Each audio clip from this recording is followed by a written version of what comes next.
Bonjour, bienvenue sur Cocotte TV pour une nouvelle vidéo de présentation.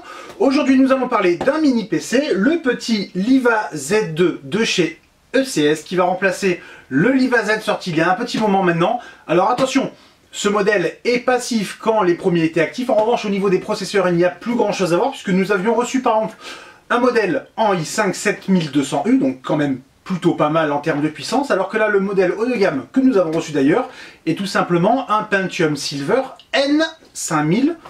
Donc Pentium, N, on se rapproche des anciennes nomenclatures Atom, et effectivement en termes de fréquence ça ne va pas très vite puisque nous sommes sur du quad-core sans hyper-threading à 1,1 GHz seulement, alors avec un gros turbo qui va à 2,7-2,5 GHz, mais de base ça fonctionne quand même un tout petit peu moins vite.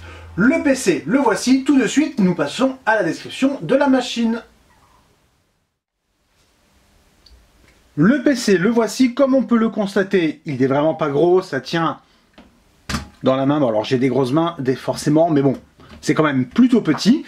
Et la connectique est vraiment complète pour une machine compacte. On a vu plus compact avec plus de connectique, on a vu plus gros avec moins de connectique, mais là, en tenant compte qu'à l'intérieur, il a quand même un système de refroidissement passif et un emplacement de pouce et demi, eh bien c'est plutôt pas mal. Alors le radiateur en fait va prendre place derrière, tandis que le disque dur va prendre place dessous. Nous avons donc le bouton power ici, 3 ports USB 3 type A, un quatrième port USB 3 en type C, un combo jack, ici nous avons le Kensington Lock, la prise d'alimentation, 2 sorties HDMI, ça peut toujours servir, pourquoi pas, 2 ports USB 2 et un port Ethernet en base 1000, et ici, des aérations. Sur le dessus, il n'y a absolument rien. Sur le dessous, il n'y a rien de particulier non plus, à part le système de fixation VESA qui est présent dans la boîte. La boîte comprend aussi une alimentation à peu près 60 watts et il n'y a pas d'antenne Wi-Fi. Elles sont cachées complètement à l'intérieur du boîtier.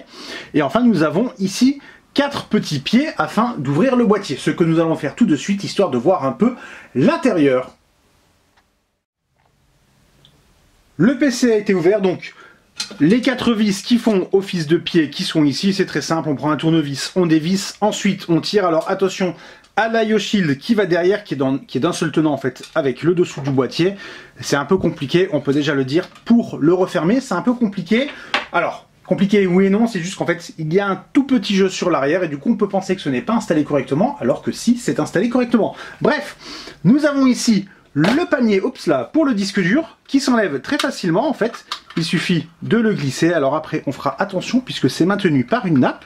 Nous avons la carte Wi-Fi avec le câble, et enfin nous avons ici la mémoire. Nous avons reçu l'exemplaire avec une barrette mémoire, on peut en avoir 2.